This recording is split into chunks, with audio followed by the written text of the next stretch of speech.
चर्चा with doctor Awadhesh Gupta के इस 4th एपिसोड में आप सबका अभिनंदन है। आज भारत 76वां गणतंत्र मना रहा है और आज के इस पावन दिवस पर मैंने इस एपिसोड का जो टाइटल रखा है उसका नाम है भारत माता की जय, गणतंत्र विशिष्ट।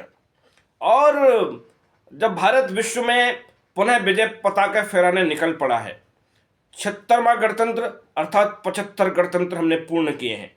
1947 की आज़ादी जो 700-800 साल की दास्ता के बाद हमें मिली और उसको सहज कर हमने पुनः जिस प्रकार से विभिन्न प्रकार के संकटों से, विभिन्न प्रकार के ट्रांजिशन टाइम को पास करते हुए और जिस प्रकार से उन्नति के पथ प्रशस्त करने का कार्य किया है, भारत पुनः विश्वगुरु बनने के प्रयास में जो पहली सीढ़ी चढ़ रहा है, मुझे लगता है आज के गणतंत्र दिवस के अवसर पर एक भारतीय नागरिक होने के नाते हमारा नैतिक दायित्व बनता है कि हम जिस जहां पर भी जिस प्रकार के भी कार्य में लगे हैं वहां अपना श्रेष्ठतम कार्य करें, संपन्न करें और इस देश के गणतंत्र को विश्व का सबसे बड़ा गणतंत्र बनाकर और विश्व के विश्वगुरु बनने के इस स्वप्न को साकार करने में हम कुछ योगदान दे सकें। मुझे भाई मनवीर मधुर की कविता की 2 पंक्तियां याद आती हैं जो याद दिलाएंगी आपको उस नरम दल और गरम दल जिसने दोनों ने मिलकर देश की स्वतंत्रता आंदोलन में अपनी आहुति दी, चाहे वो गांधी जी के नेतृत्व का दल हो, चाहे वो एक प्रकार इधर लाला लाजपत राय और अन्य भगत सिंह और अन्य बहुत सारे गरम दल के लोग जिन्होंने स्वयं को निछावर कर दिया। दोनों का सहयोग रहा, दोनों दलों ने मिलकर जिस प्रकार से मां भारती की सेवा में स्वयं को आहुत किया। नौजवान जुनून को न बेड़ियों में बांधते तो देश का कभी भी स्वाभिमान सोता ही नहीं। ईंट का जवाब पत्थरों से देना सीख जाते, बगिया में कोई विष बीज बोता ही नहीं। यदि वक्ष चीर सूर्य निकला ना होता फिर अंधकार अपना वजूद खोता ही नहीं। और हमने बगावत के स्वर न उठाए होते, देश अपना कभी स्वतंत्र होता ही नहीं। जो फांसियों के फंदे पर चढ़ गए और स्वयं को मां भारती के लिए जिन्होंने बलिदान दे दिया, उनके लिए 2 पंक्तियां मुझे याद आती हैं। सांस का हर सुमन है वतन के लिए, जिंदगी भी हवन है वतन के लिए। फांसियों पे फंसी गर्दनें कह गईं, ये हमारा नमन है वतन के लिए। और आज इस देश में जब भारत माता की जय बोलनी है कि नहीं बोलनी है, वंदे मातरम बोलना है कि नहीं बोलना है, जिस अशफाक उल्ला खान ने अपने आप को, जिस भगत सिंह ने, जिस राजगुरु ने, और मुझे लगता है ऐसा कोई धर्म नहीं है जिसने योगदान न दिया हो, ऐसी कोई कम्युनिटी नहीं है जिसने इस देश की स्वतंत्रता के लिए आंदोलन न किया हो। ऐसे में इस प्रकार की जब विवादित बात आती है तो मन थोड़ा हल्का हो जाता है। हमें लगता है कि हमें पुनः विचार की, विमर्श की आवश्यकता है। और इस विमर्श के माध्यम से मुझे भाई मनवीर मधुर की फिर 2 पंक्तियां याद आती हैं।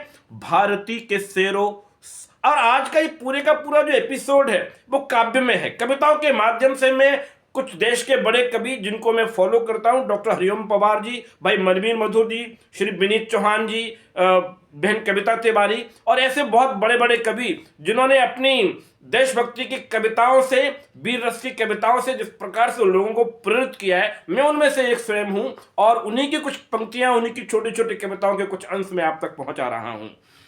भारती के शेरों शांति व्रत तोड़ दीजिएगा और शत्रु के लिए विनाशकारी बन जाइए। और शत्रु बाहर भी है और अंदर भी है, ये कष्ट है हमारा। भारत का सबसे बड़ा कष्ट ही यही है। भारती के शेरों शांति व्रत तोड़ दीजिएगा, शत्रु के लिए विनाशकारी बन जाइए। और बाली दूसरों का हक मारने की ताक में है, आप श्री राम से शिकारी बन जाइए, आप श्री राम से शिकारी बन जाइए। और गांधी के अहिंसावादी मूल्य मानिएगा, किंतु बोस जैसे क्रांति के पुजारी बन जाइए, और बोस जैसे क्रांति के पुजारी बन जाइए। और कृष्ण आज आपसे बांसुरी की चाह नहीं, देश चाहता है चक्रधारी बन जाइए। और इसका अर्थ बहुत सीधा है, संदेश बहुत स्पष्ट है। ये संक्रमण काल है और इसमें ये बहुत आवश्यक है कि हम अपनी सामाजिक, राजनीतिक और राष्ट्रीय अस्मिता और सुरक्षा के प्रति थोड़े गंभीर रहें। और इस समय मुझे लगता है कि जब हम जिस पथ पर चल पड़े और इस पथ को प्रशस्त करने का कार्य कर रहे हैं, आज पूरा विश्व भारत की तरफ टकटकी लगाकर आंख टकटकी लगाकर देख रहा होता है। और विश्व में कई जगह जब युद्ध के मैदान खुले होते हैं, भारत मध्यस्थता के रूप में कई बार आगे आने का प्रयास कर रहा होता है और भारत को निमंत्रण दिया जाता है। ये हमारे लिए गौरव की बात है। और ऐसे गौरवशाली अतीत को याद करते हुए मुझे डॉक्टर हरिओम पवार याद हो आते हैं। आज्ञा हो तो मैं भी छेड़ू वीणा की झनकार अब है, और समय से कह दूं झूमे गाए मेघ मल्हार अब है। मुझको माँ बाणी ने दी है शब्दों में झनकार अब है, और विधाता ने सौंपी है अधरों में ललकार अब है। मैं तो माँ बीणा पानी से केवल ज्ञान मांगता हूँ, जनगण मन की पीड़ा गाने का वरदान मांगता हूँ। मैं वो कलम नहीं हूँ जो बिक जाती हो दरबारों में, मैं शब्दों की दीप शिखा हूँ अंधियारे चौबारों में। मैं वाणी का राजदूत हूँ, सच पर मरने वाला हूँ, डाकू को डाकू कहने की हिम्मत करने वाला हूँ। मेरी कलम वचन देती है अंधियारों से लड़ने की, राजमहल के राजमुकुट के आगे तनकर अड़ने की। उस कवि का मर जाना ही अच्छा है जो खुददार नहीं, देश चले मैं कुछ ना बोलूं मैं ऐसा गद्दार नहीं। मैं ताजों के लिए समर्पण वंदन गीत नहीं गाता, दरबारों के लिए कभी अभिनंदन गीत नहीं गाता। गौर भले ही हो जाऊं पर मौन नहीं रह सकता मैं, पुत्र मोह में शस्त्र त्याग गुरु द्रोण नहीं रह सकता मैं। कितने भी पहरे बैठा दो मेरी क्रुद्ध निगाहों पर, मैं दिल्ली से बात करूंगा भीड़ भरे चौराहों पर। जिन बेटों ने, और जब कारगिल हुआ तब डॉक्टर पवार ने जिस प्रकार से कुछ एक कविता के माध्यम से हमारे शहीदों की और हमारे उन जवानों की जिन्होंने अपनी शौर्य की मिसाल स्थापित की और पुनः भारत विजयी हुआ और हमने विजय दिवस मनाया। जिन बेटों ने पर्वत काटे हैं अपने नाखूनों से, उनकी कोई चाह नहीं है दिल्ली के कानूनों से। जो सैनिक सीमा रेखा पर ध्रुव तारा बन जाता है, उस कुर्बानी के दीपक से सूरज भी शर्माता है। गर्म दहानों की तोपों के आगे जो अड़ जाते हैं, उनकी गाथा लिखने को अंबर छोटे पड़ जाते हैं, और हिमालय भी कुछ कंधा देने को झुक जाता है। चंद घड़ी सागर की लहरों का गर्जन रुक जाता है। उस सैनिक के सबका दर्शन तीर्थ जैसा होता है, चित्र शहीदों का मंदिर की मूर्त जैसा होता है। और कमाल की बात यह है, देश की रक्षा सिर्फ सैनिक करेगा, और हम सब जो हैं जब राष्ट्रभक्ति की बात आएगी तो केवल प्रश्न चिन्ह उठाएंगे। और एक शहीद की शहादत पर तो कई बार कई राजनेता के लोगों ने, राजनीति के घटिया लोगों ने, मंत्रियों ने ऐसी टिप्पणी की कि सेना का तो काम, उनको तो they are paid to die, वो तो उनको तनख्वाह दी जाती है, उनको वेतन दिया जाता ताकि मर सके। तो किसी कवि ने ललकार कर कहा था कि मैं 10 करोड़ उस मंत्री को देने को तैयार हूं, और उससे भी ज्यादा वो अपने बेटों को एक बार शहादत के लिए बॉर्डर पे भेजकर तो देखे। क्या ये देश उन्हीं का है जो सीमा पर मिट जाते हैं, अपना खून बहाकर टीका सरहद पर कर जाते हैं। पर ये युद्ध वतन की खातिर सबको लड़ना पड़ता है, संकट की घड़ियों में सबको सैनिक बनना पड़ता है। जो भी कौम वतन की खातिर मरने को तैयार नहीं, उनकी संतति को आजादी जीने का अधिकार नहीं। घास फूस की रोटी खाकर राणा नहीं लड़े थे क्या, घास फूस की रोटी खाकर राणा नहीं लड़े थे क्या, बंदा वैरागी के तन पर हाथी नहीं चढ़े थे क्या। ये गाथा उनको सूरज की लाली में रख देती है, हाड़ी रानी शीश काट कर थाली में रख देती है। कभी राजस्थान की माटी का अध्ययन तो करिए, आपको समझ आएगा किस प्रकार से देश के लिए स्वयं को न्यौछावर किया है। और पुरुषों ने नहीं, महिलाओं ने भी, बहनों ने भी, बेटियों ने भी, बेटों ने भी, और यहाँ तक कि चेतक जैसे घोड़ों ने भी। हमारे यहाँ तो कई प्रकार के ऐसे उदाहरण देखने को मिलते हैं। कुछ माओं के लाल सलोने सीमा पर मिट जाते हैं, और गुरु गोविंद सिंह जी के बेटे सीमा पर चिन जाते हैं। पन्ना धाय वफादारी में बेटा कटवा देती है, पन्ना धाय वफादारी में बेटा कटवा देती है। लक्ष्मीबाई देश प्रेम में राजधानी मिटवा देती है। और जब इस प्रकार के शौर्य के उदाहरण हमारे पास हो, और पूरे विश्व में ऐसे और अन्य तो कहीं उदाहरण नहीं है। कई बार तो देखने में आया, मैंने सुना है वियतनाम से कोई वहाँ के प्रधानमंत्री ने, वहाँ के राष्ट्राध्यक्ष ने किसी को भेजा है, वो यह भारत आए थे और यहाँ की मिट्टी लेकर गए। वो राजस्थान गए, मेवाड़ गए, उन्होंने कहा मैं देखना चाहता हूँ ऐसा क्या है इस मिट्टी में, और ये मिट्टी में अपने शहीदों, अपने देश के सभी सैनिकों के लिए बांटूंगा, उन सब तक पहुंचाऊंगा, उनसे कहूंगा प्रेरणा लेने की आवश्यकता है। घास फूस की रोटी खाकर और देश के आंदोलन के, और ऐसे में जब हम स्वतंत्र भारत में चैन की सांस जी रहे हैं तो क्या हमारा अपना कोई नैतिक दायित्व तो नहीं बनता? और एक सैनिक जब शहीद होता है और किस प्रकार के कष्ट उसके परिवार पर आते हैं, उसकी पत्नी, उसकी बेटा, उसकी बेटी, उसके भाई, उसके पिता क्या सोचते हैं। एक 4 पंक्तियां हैं। सुख भरपूर गया, मांग का सिंदूर गया, नन्हे नौनिहालों की लंगोटियां चली गईं, बाप की दवाई गई, भाई की पढ़ाई गई, छोटी छोटी बेटियों की चोटियां चली गईं। ऐसा विस्फोट हुआ जिस्म का पता ही नहीं, पूरे ही जिस्म की बोटियां चली गईं। आपके लिए तो एक आदमी मरा है साहब, मेरे तो घर की ही रोटियां चली गईं, मेरे तो घर की ही रोटियां चली गईं। और ऐसे में कोई ये कह दे कि नहीं, हम फिर पुनः देश के बंटवारे का विचार ला सकते हैं धर्म के आधार पर, धर्मांध होकर किसी प्रकार से, और भारत को हम फिर बांटने, ऐसा कोई स्वप्न देखे तो ये बिल्कुल असहनीय है। और मुझे लगता है हर भारतीय को, किसी भी धर्म का हो, किसी भी जाति का हो, किसी भी कम्युनिटी का हो, ये देश सबका है और सबको मिलकर ये आवाज उठानी चाहिए। और तब बहन कविता तिवारी लखनऊ से कहती हैं, जिसे सींचा लहू से है उसे यूं ही खो नहीं सकती, सियासत चाह कर बीज हरगिज बो नहीं सकती, वतन के नाम पर जीना, वतन के नाम ही मर जाना, वतन के नाम पर जीना, वतन के नाम पर मरना, शहादत से बड़ी कोई इबादत हो नहीं सकती, शहादत से बड़ी कोई इबादत हो नहीं सकती। और मित्रों, लोकतंत्र में, इस गणतंत्र में मूल रूप से हमारा दायित्व क्या है? हम किस प्रकार से, हम अपनी निष्ठा से, अपनी ईमानदारी से, अपनी कर्मठता से, are we really contributing significantly in pursuit of the growth of this nation?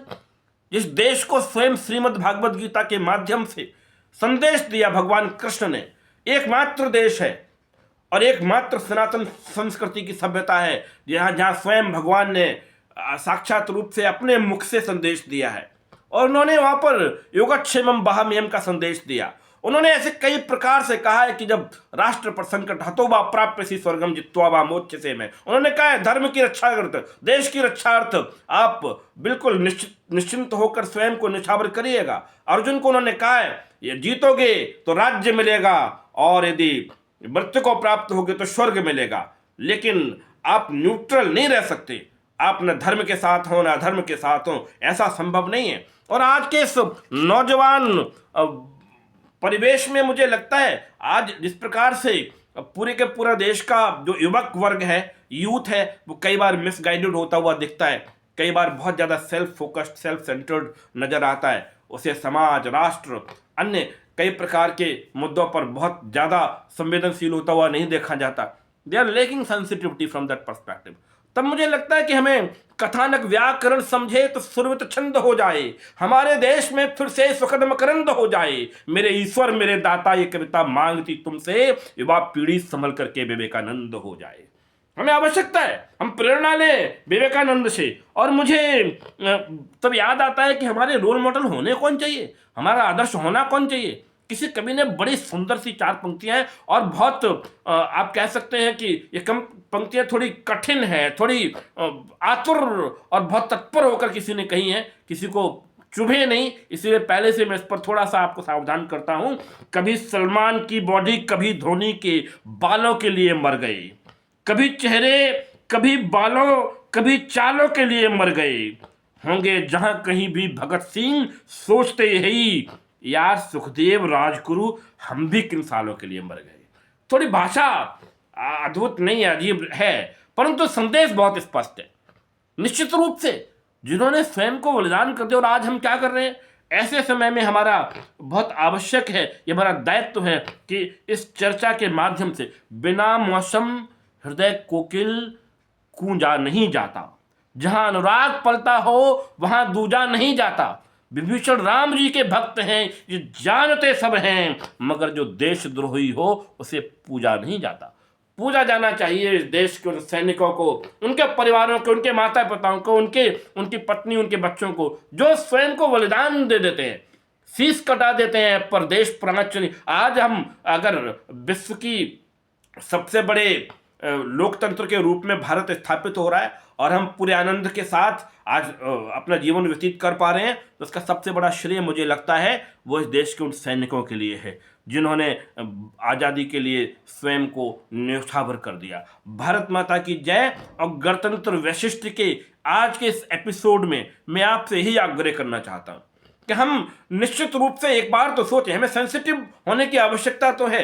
हम न्यूट्रल नहीं रह सकते। नहीं, ये काम सरकार करेगी, वो काम सेना करेगी। हम तो केवल एयर कंडीशन ऑफिस में और अपने घरों में बैठकर केवल आलोचना का हिस्सा बनेंगे। वो सरकार ऐसा नहीं करती, सेना वैसा नहीं करती, इंडस्ट्री ऐसा नहीं करती, कॉमर्शियल एस्पेक्ट्स प्रॉब्लम है, टैक्स के रिफॉर्म्स को लेकर प्रश्न चिन्ह है। केवल हम प्रश्न चिन्ह उठाते रहे, ये तो ठीक नहीं लगता मुझे। और ऐसे समय में ये बात समझने की आवश्यकता है कि हम पूरी जिम्मेदारी के साथ कली बेच देंगे, सुमन बेच देंगे, धरा बेच देंगे, गगन बेच देंगे, कलम के सिपाही गर सो गया तू, कलम के सिपाही गर सो गया तू, वतन के सिपाही वतन बेच देंगे, वतन के सिपाही वतन बेच देंगे। और अंत में मुझे अगले 2 मिनट में मैं अपना इस कार्यक्रम को कंक्लूड करना चाहूँगा, इस एपिसोड को। और डॉक्टर हरिओम पवार जी वो मुझे लगता है देश की धड़कन गाते हैं और मैं विद्यार्थी जीवन से उनका फैन रहा हूँ और निरंतर मुझे लगता है मेरे अंदर जो काव्य भाव जागृत हुआ, मैं केवल कविताएं सुनकर स्वयं को प्रेरणा ले। जब मैं स्वयं कभी हल्का महसूस करता हूँ, मेरी ऊर्जा कमजोर हो रही होती है, तो मैं डॉक्टर हरिओम पवार को सुन लेता हूँ। मैं आजकल और कई अन्य बहुत सारे बड़े बड़े कवि हैं जो डॉक्टर हरिओम पवार से प्रेरणा लेकर राष्ट्र के लिए राष्ट्र की धड़कन गाते हैं। तो उन्होंने एक कविता के माध्यम से कहा है, बंदूकों की गोली का उत्तर सद्भाव नहीं होता, हत्यारों के लिए हिंसा का प्रस्ताव नहीं होता, कोई विषधर कभी शांति के बीज नहीं बो सकता है और भेड़िया शाकाहारी कभी नहीं हो सकता है। धरती पर हत्यारी बंदूकों ने तर्पण नहीं किया, दुनिया में आतंकवाद ने कभी समर्पण नहीं किया। ये केवल कुचला जाता है, दूजी राह नहीं होती, संकल्पों के निर्णय को जग की परवाह नहीं होती। भारत ने हर समझौते का आदी बनना छोड़ दिया, कुछ बातों में हमने बापू गांधी बनना छोड़ दिया। हम केवल हिंसा की बात करेंगे और लोग हमारे देश को टुकड़े करते चले जाएंगे। आज भारत इस प्रकार का ये भारत नहीं है, ये 62 वाला भारत नहीं है। उरी का उत्तर घर में घुसकर चोट से देना सीख लिया, उरी का उत्तर घर में घुसकर चोट से देना सीख लिया, पुलवामा का उत्तर बालाकोट से देना सीख लिया। अंत में उन्होंने कहा है, तालिबानों अपने घर में नाचो कूदो खेल करो, जिससे चाहे जंग करो तुम, जिससे चाहे मेल करो, लेकिन मेरे कश्मीर के सपन देखना बंद करो, पाकिस्तानी गर्म तवे पर हाथ सेकना बंद करो। तालिबानी अब्बा चाचा जो भारत में आएंगे, ओसामा की तरह कफन के बिंद दफनाए जाएंगे। हम घाटी में आतंकी अभियान कुचल कर रख देंगे, कोयल के घर कौओं का अरमान कुचल कर रख देंगे। जो घुसपैठी घाटी में बारूदी हवा देंगे, हम उनको जन्नत की 70 हूरों से मिलवा देंगे। चंद किराए के ये गुंडे और तमंचे पिंडी के सौदागर बनकर बैठे हैं आतंकों की मंडी के। पहले इनको संविधान की परिभाषा में समझा दो, ना समझे तो फिर बुलडोजर की भाषा में समझा दो। वंदे मातरम। भारत माता की जय। समस्त देशवासियों को और समस्त भारतवंशियों को जो विश्व के विभिन्न कोनों में बैठकर भारत की विजय पताका लहरा रहे हैं, उन सबको 76वें गणतंत्र की बहुत बहुत बधाई, बहुत बहुत शुभकामनाएं। जय भारत।